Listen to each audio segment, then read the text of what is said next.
তো নিয়ে হলো না আর ইয়ার আইছে বস্তা নিয়ে। আরে না না দেখুনি। আচ্ছা যাই হোক, অন্যকে পাচাল করা বাদ দিনছে।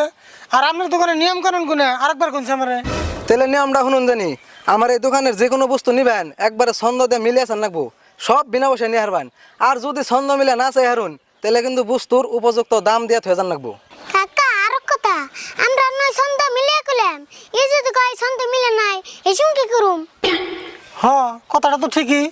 আরে ভাই, তার জন্য তো এই মানুষটার এনে বহে রাখছি। এতে হলো একজন বিখ্যাত ছন্দগুরু, এর নাম হলো ইয়ারুল ছন্দগুরু। কে ইয়ার নাম আপনারা শুনুন নাই? ইয়ারুল ছন্দ করু?